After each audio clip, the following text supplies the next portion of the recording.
अभी एक बड़ी खबर आ रही है उत्तर प्रदेश के मुरादाबाद से, जहां पुलिस और ग्रामीणों में संघर्ष की स्थिति है। ग्रामीणों ने पुलिसकर्मियों को जमकर पीट दिया, घेर कर पुलिसकर्मियों की पिटाई की गई है। दरअसल ट्रैक्टर ट्रॉली से दबकर युवक की मौत के बाद यह हंगामा हुआ है। अवैध खनन को लेकर पुलिस पर वसूली का आरोप, ग्रामीणों ने पुलिसकर्मियों पर केस दर्ज करने की मांग की है। तो अभी की यह बड़ी खबर आ रही है उत्तर प्रदेश के मुरादाबाद से, जहां पर तनाव की स्थिति है। पुलिस और स्थानीय जो ग्रामीण हैं उनके बीच भिड़ंत हो गई। देखिए तस्वीरें आपके सामने है, किस तरीके से जमकर हल्ला हंगामा हुआ है। पुलिस पर भी हमला किया गया, सिपाही एक बेहोश हो गया है। अवैध खनन को लेकर पुलिस पर वसूली का आरोप लगाया ग्रामीणों ने। और उसके बाद आप देख रहे हैं कुछ पुलिसकर्मियों को कैसे वहां पर घेर लिया गया, जमकर उपद्रव हुआ है, पुलिसकर्मियों की पिटाई कर दी गई। ये 4 अलग अलग तस्वीरें, ये पूरी घटना आपके सामने है उत्तर प्रदेश का मुरादाबाद, जहां पर यह बवाल हुआ है। पुलिस पर पथराव भी किया गया है, ग्रामीणों ने रोड पर जाम लगा दिया। तो आप देख रहे हैं किस तरीके से वहां पर अभी भी तनाव व्याप्त है। चारों तस्वीरें आपके सामने, किस तरह की स्थिति बनी हुई है, इन तस्वीरों के जरिए आप समझ सकते हैं। तो धक्का मुक्की, अफरा तफरी, और देखिए पुलिस वालों की कैसे पिटाई कर दी ग्रामीणों ने।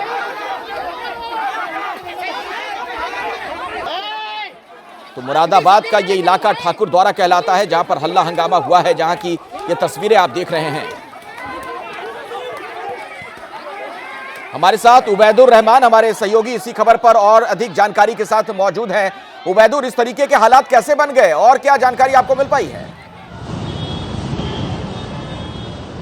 देखिए, सुबह सवेरे में बताया जा रहा है कि एक जो ग्रामीण है वो अपना ट्रैक्टर ट्रॉली लेकर के जा रहा था। पुलिस की जीप उसका पीछा करती है और ट्रैक्टर ट्रॉली पलटने की वजह से ग्रामीण की ट्रैक्टर के नीचे दबकर मौत हो गई, जिसकी वजह से जो गुस्साए लोग हैं सुबह से हंगामा कर रहे हैं। अभी भी तनावपूर्ण स्थिति बनी हुई है, दोनों तरफ से पथराव, लाठीचार्ज, मारपीट चल रही है। और जो जिला मुख्यालय है मुरादाबाद, वहां से फोर्स मंगाया गया है, क्योंकि पुलिस फोर्स यहाँ पर मौके पर कम था, ग्रामीणों की तादाद बहुत ज्यादा थी और सुबह से ये हंगामा चल रहा है और अभी भी जारी है।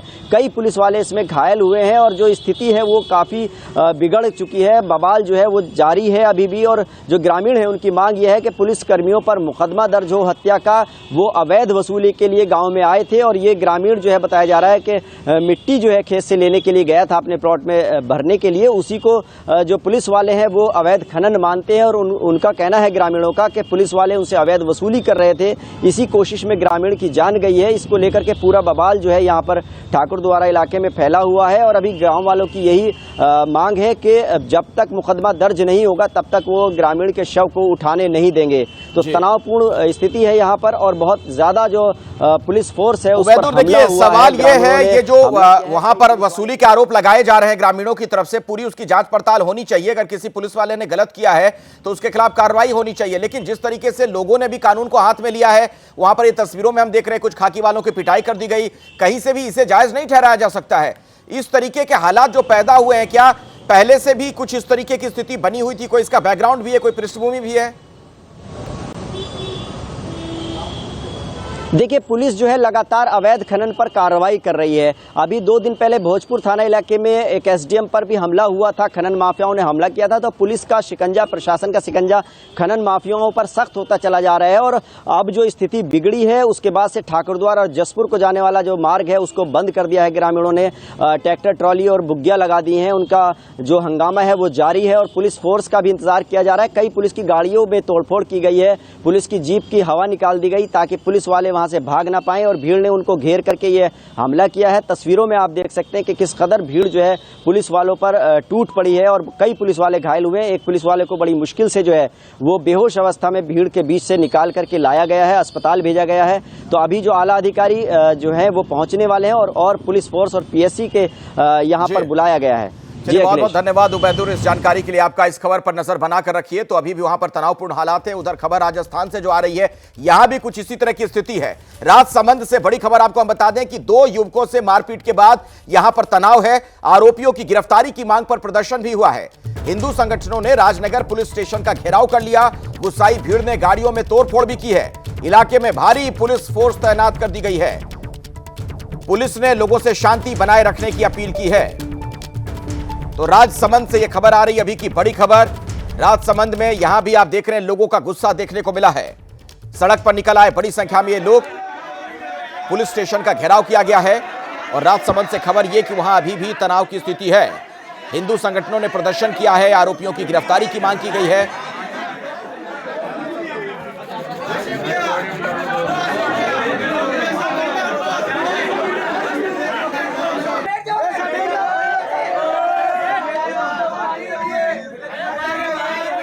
विशेष के लड़कों के द्वारा एक घटना कर दी गई थी, जिसके संबंध में हमने एक प्रकरण पंजीबद्ध किया है और इस संदर्भ में अग्रिम लोगों में आक्रोश था, तो वो आज वो थाना राजनगर पे एकत्रित हुए थे। उस गतिविधि में मैं भी आया आज, और क्योंकि सीधा संवाद हो सके लोगों से, लोगों की क्या अपने विषय वस्तु उसके बारे में भी जानकारी हो सके।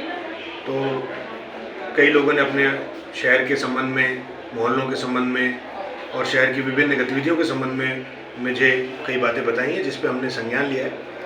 कुछ विषय विभिन्न विभागों से संबंधित है, उस पर भी मैं माननीय प्रशासन के अधिकारियों का ध्यान दिलाऊंगा। और जहाँ तक प्रश्न है पुलिस की गतिविधि का, वो कानून सम्मत जो भी हमको करना है वो सब करेंगे। जो प्रकरण पंजीबद्ध हो रहे हैं उसमें लोगों को, जो आरोपी हैं उनको अरेस्ट करना है, वो भी हम कर रहे हैं। इसी खबर पर मेरे साथ हमारे वरिष्ठ सहयोगी मनीष शर्मा मौजूद हैं। उन्हीं के पास आपको लिए चलता हूं। और मनीष, सवाल यही है कि हालात इतने कैसे बिगड़ गए, क्या स्थिति वहां पर बनी थी? कुछ आपको अंदर खाने से अगर जानकारी और मिल पा रही हो। बिल्कुल अखिलेश, ये मामला बिगड़ा था गणेश शोभा यात्रा को लेकर के। और ये कुछ दिनों पहले जब राजसमंद के राजनगर इलाके में, जो एक ऐसा इलाका है जहां पर दूसरे समुदाय के लोग बहुत ज़्यादा रहते हैं, तो वहां पर दो युवकों की, जो एक अन्य समुदाय से ताल्लुक़ रखते थे, उन दोनों के बीच में झगड़ा हुआ। हालांकि ये बात उस समय आई गई हो गई, लेकिन कल रात 9 बजे जब ये दो युवक वहाँ बैठे हुए थे तो अन्य समुदाय के लोगों ने इनसे मारपीट की, जिससे माहौल गर्मा गया। कुछ ही देर में राजनगर और काकरौली, जो उसके आसपास के इलाके हैं, वहां पर बाजार बंद हो गए। और अब इस बीच सूचना एक ये भी मिली अखिलेश कि जो आरोपी हैं जिन्होंने मारपीट की है, उनमें से 2 जनों का जो घर है वो जर्जर बताकर नगर परिषद ने नोटिस जारी कर दिया है। 3 दिन का समय देकर उसे ढा दिया जाएगा, यानी बुलडोजर चलाया जाएगा अगर उस जर्जर मकान को नहीं हटाया गया। और तमाम जो संगठन है, हिंदूवादी संगठन, वो यही मांग कर रहे हैं कि आरोपियों के मकान को ढहाया जाए, उनकी गिरफ्तारी के बाद उनके खिलाफ कार्रवाई की जाए। तो नगर परिषद ने ये एक नोटिस 2 आरोपियों के घर को लेकर जारी किया है और साफ तौर पर इस नोटिस में लिखा है कि ये मकान जर्जर है, इसे आप अपने खर्चे पर हटा लें, अन्यथा 3 दिन बाद हम अपने स्तर पर ये कार्रवाई करेंगे। तो कुल मिलाकर राजनगर में फिलहाल हालात तनाव के हैं, लेकिन स्थिति नियंत्रण में इसलिए है क्योंकि आसपास के तमाम इलाकों की पुलिस को वहां बुला लिया गया है और लोगों को समझाइश के जरिए वहां से हटाने की कोशिश की जा रही है। ठीक है मनीष, आप इस खबर पर नजर बनाकर रखिएगा। फिलहाल बहुत बहुत धन्यवाद पूरी जानकारी के लिए आपका। और अब एक अगली खबर बिहार से, जहां एक और पुल गिर गया। भागलपुर के पीरपैंती की घटना है जहां पर यह पुल गिरा है। इसके साथ ही हरीनकोल और हुजूर नगर पंचायत को जोड़ने वाला एकमात्र रास्ता बाधित हो चुका है। पुल पहले ही धंस गया था, लेकिन खुलासा तब हुआ जब पानी घटा। पुल के ऊपर से पहले पानी बह रहा था, इसीलिए आवाजाही बंद थी, लेकिन पानी जब कम हुआ तो देखिए हकीकत सामने आ गई। आप देख रहे हैं किस तरीके से यह पुल धंस गया है। और बिहार से लगातार इस तरह की कई मौकों पर खबरें आई हैं, पुल गिरने की खबर, पुल धंसने की खबर। तो सवाल यही कि क्या ये सारे पुल जो हैं ये भ्रष्टाचार के स्मारक बनते जा रहे हैं? देखिए जरा तस्वीर जो आपके सामने है। हमारे साथ शशांक, हमारे सहयोगी, जुड़ गए हैं इसी खबर पर। शशांक, ये पुल गिरने का सिलसिला बिहार में रुक ही नहीं रहा है, अब ये पूरा मामला क्या है? देखिए, ये भागलपुर में एक और पुल गिरने का मामला सामने आया है। पीरपैंती में ये पुल गिरा है। 2 साल पहले इस पुल का निर्माण जो है लाखों की लागत से कराया गया था। PWD के द्वारा इसका निर्माण कराया गया था। बारिश और बाढ़ की वजह से ये पुल गिरा, इस तरह की बात जो है वो सामने आ रही है। इस पुल गिरने से पीरपैंती में कई गांवों का जो संपर्क है वो कट गया है। करीब 50,000 से ऊपर की आबादी जो है वो प्रभावित हुई है। ये पुल 5 पंचायतों को पीरपैंती मुख्यालय से जोड़ता था। बाढ़ और बारिश तो कारण बताया जा रहा है, लेकिन जो निर्माण हुआ था, क्या उसमें घटिया सामग्री का इस्तेमाल हुआ था, क्या मेंटेनेंस का काम नहीं हो रहा था, ये तमाम सवाल जो है वो उठ रहे हैं। क्या भ्रष्टाचार हुआ है निर्माण में? जवाब तो वहाँ पे स्थानीय अधिकारी को देना होगा। और ये जब घटना हुई है उसके बहुत देर के बाद जो अधिकारी हैं वो वहाँ पे पहुँचे हैं अखिलेश। और लगातार बिहार में अलग अलग जिलों में पुल गिरने की जो बात है वो सामने आ रही है। अब ताज़ा मामला फिर से भागलपुर में ही जो है वो देखने को मिल रहा है। ठीक है, बहुत बहुत धन्यवाद शशांक इस जानकारी के लिए आपका।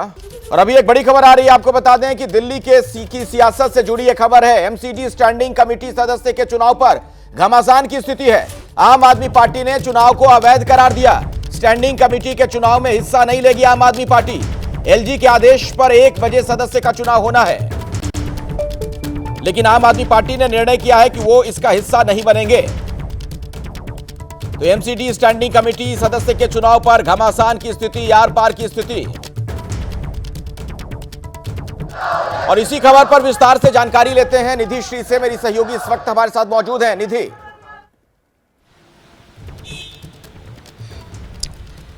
बिल्कुल, देखिए आज स्टैंडिंग कमेटी के 18वें सदस्य का चुनाव होना है और कल ही इसको लेकर के फैसला हो गया था। लेकिन आज मनीष सिसोदिया और शैली ओबराय जो कि मेयर हैं इस वक्त दिल्ली में, और उन दोनों ने ये कहा कि आम आदमी पार्टी आज हिस्सा नहीं लेगी और आम आदमी पार्टी से इनवैलिड करार दे रही है। आम आदमी पार्टी कह रही है कि ये जो चुनाव करा सकता है वही जो चुना हुआ व्यक्ति हो, और ऐसे में कमिश्नर के पास कोई राइट्स नहीं है, कोई संवैधानिक अधिकार नहीं है कि वो ये चुनाव कराए। और इसी वजह से आज आम आदमी पार्टी इस स्टैंडिंग कमेटी के चुनाव में हिस्सा नहीं लेगी।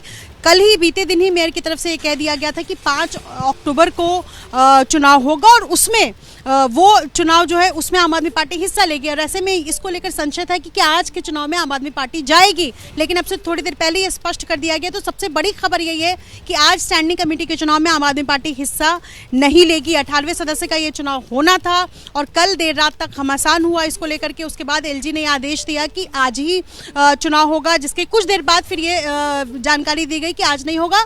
आज के दिन की तारीख दी गई है, यानी शुक्रवार की तारीख दी गई दोपहर 1 बजे की।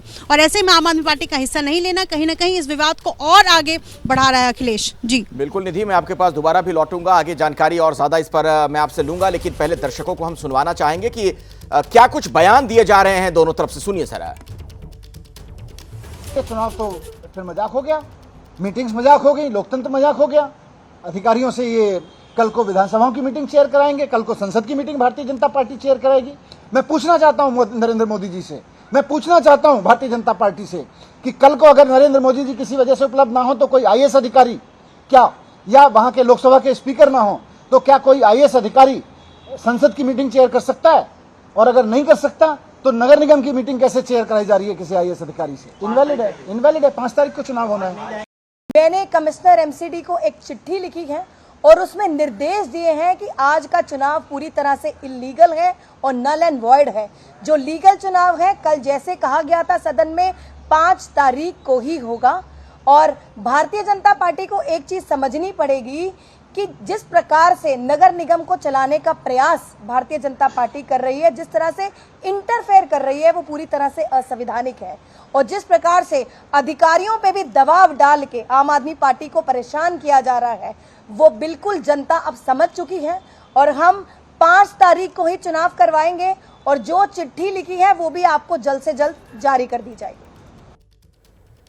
तो शैली ओबराय को भी आपने सुना, वो मेयर हैं। मनीष सिसोदिया को भी आपने सुना। निधि, अब ये कहा जा रहा आम आदमी पार्टी की तरफ से कि नल एंड वॉइड है ये चुनाव, संवैधानिक स्थिति इस पर क्या है? क्या कुछ एक्सपर्ट से भी आपकी बात हो पाई है इस पर? देखिए, आज की तारीख में सबसे पहले तो मैं बता दूं कि 18वें सदस्य का जो चुनाव होना था उसके बाद जो संख्या है वो आम आदमी पार्टी और बीजेपी की दोनों की बराबर बराबर हो जाती अगर ये 18वें सदस्य आम आदमी पार्टी के चुन लिए जाते तो। लेकिन एक्सपर्ट से हालांकि इस पर बातचीत नहीं हो पाई है। लेकिन 18 सदस्य में इस वक्त बीजेपी की संख्या एक ज़्यादा है आम आदमी पार्टी से, और इसी लिहाज से शैली ओबराय या आम आदमी पार्टी की तरफ से जो सवाल उठाए जा रहे हैं कि ऐसी क्या जल्दीबाजी है कि बीजेपी चुनाव कराना चाह रही है आनन फानन में। इलीगल है, पावरफुल बॉडी सबसे बड़ी मानी जाती है एमसीडी की स्टैंडिंग कमेटी, और इसी को लेकर के सबकी नजरें हैं। पहले ही कांग्रेस की तरफ से जो है वो इसमें चुनाव में हिस्सा नहीं लेने को लेकर कह दिया गया था। समझाइए दर्शकों को सरल भाषा में, चूंकि जो विवाद हो रहा है कि इसे कौन प्रिसाइड करेगा, चेयर कौन करेगा, उसको लेकर ये कह रहे हैं मनीष सिसोदिया के अधिकार नहीं है कि एलजी तय करें। एक सेकंड, आइए अंदर आइए। बिल्कुल देखिए अखिलेश, मैं आपको बता दूं कि मनीष सिसोदिया की तरफ से ये कहा जा रहा है कि जो चुनाव कराएगा उसको पावरफुल बॉडी होना था, वो चुना हुआ व्यक्ति होना चाहिए। शैली ओबराय चुनी हुई व्यक्ति हैं और ऐसे में उनके पास पूरी राइट्स है। और मैं एक बार चाहूंगी कि शैली ओबराय बातचीत कर रही हैं, उनसे ज़रा बातचीत करें कि वो क्या कह रही हैं, क्योंकि उनकी तरफ से चिट्ठी भी लिखी गई है और ये कहा गया है कि ये इलीगल है और इसको लेकर के हिस्सा नहीं लेगी आम आदमी पार्टी। तो ये इस तरीके की बातें हैं। और देखिए आम आदमी पार्टी की तरफ से ये कहा जा रहा है कि अगर कोई कमिश्नर संसद की कोई कमेटी में हिस्सा लेता है तो क्या ये संवैधानिक माना जाएगा? बिल्कुल नहीं। या विधानसभा की को लेकर के जो चेयर पर होते हैं उनको लेकर के माना जाएगा? तो बिल्कुल नहीं। तो ये इस तरीके की बातें जो आम आदमी पार्टी की तरफ से कही जा रही है। अखिलेश, निधि, आप वहां पर शैली ओबराय से बात कर लीजिए, वो बातचीत हम दर्शकों को आगे सुनवाएंगे। लेकिन फिलहाल अब बड़ी खबर दर्शकों को बताएं, राजस्थान की राजधानी जयपुर से है, जहां पर हेरिटेज नगर निगम में हनुमान चालीसा और मंत्रोच्चार के साथ बीजेपी की कार्यवाहक महापौर कुसुम यादव ने कुर्सी संभाली। वहीं बीजेपी विधायक बाल मुकुंद आचार्य ने पूरे मेयर ऑफिस में गंगा जल छिड़क दिया, उसकी शुद्धि की। साथ ही बीजेपी का समर्थन करने वाले कांग्रेस के पार्षदों पर भी गंगा जल छिड़का, उन्हें गोमूत्र पिलाकर शुद्धि की बात कही। पहले मेयर कांग्रेस का था, मुनेश गुर्जर को भ्रष्टाचार के आरोप में हटाया गया था, अब बीजेपी की मेयर बनी है। और उसके बाद देखिए वहां पर क्या क्या हो रहा है। मेयर ऑफिस की शुद्धि इस तरीके से करवाई गई है, शुद्धिकरण करवाया गया है।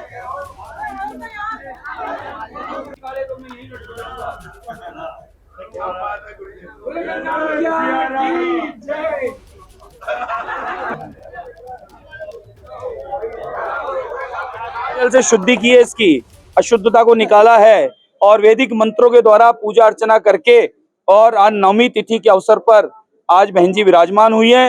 अब ये माने गंगा जल से शुद्धि हुई है। अब पूर्णतः नगर निगम में शुद्धि का वातावरण रहेगा, खुशबू सुगंध रहेगी, पवित्रता रहेगी और हेरिटेज का पूरा विकास होगा। मंत्र पी चुके हैं और वैदिक मंत्रों का उच्चारण उनके कानों में जा चुका है। अब वे पूर्णतः सनातनी हो चुके हैं और सनातनी होने के साथ अब इस शहर को सुंदर बनाने के लिए वो हमारे साथ है। अधिकारी अब तक अशुद्धि में चल रहे थे, वो भी मजबूरी थी कि उनसे इस प्रकार का कृत्य कराया जा रहा होगा। अब अधिकारी मुक्त हो गए हैं भ्रष्टाचार से, अब अधिकारी पूर्णतः काम करेंगे। जो अधिकारी लिप्त थे उनके खिलाफ कार्रवाई करेंगे और उनके खिलाफ कार्रवाई करके जो अपराध तय होगा उसके आधार पर सजा भी कराएंगे। शुद्धिकरण को लेकर राजस्थान में राजनीति गर्म है। कांग्रेस ये कह रही है कि वैसे तो गंगा जल की जरूरत सभी को है, लेकिन गंगा जल और गोमूत्र पीने की सबसे ज्यादा जरूरत बीजेपी को है। ऐसे में इनको गंगा जल की जरूरत, आज मैं आपसे कह दूं, पूरे हिंदुस्तान में सबको है, लेकिन ज्यादा गंगा जल से पवित्र पहले बीजेपी खुद पवित्र हो जाए। और क्या ये छोटे मोटी बातें चलती रहती है, जिस दिन सच्चाई सामने आएगी उस दिन सब क्लियर हो जाए। अब गंगा जल और गोमूत्र बीजेपी वालों को पीने की जरूरत है, पहले उनको खुद को पीना चाहिए, खुद को पवित्र करना चाहिए। मेरे साथ मनीष शर्मा मौजूद हैं, उन्हीं से समझते हैं जरा ये चल क्या रहा है। मनीष, वहां पर ये शुद्धिकरण वगैरह और उसके बाद अब जो कांग्रेस का बयान सामने आया है।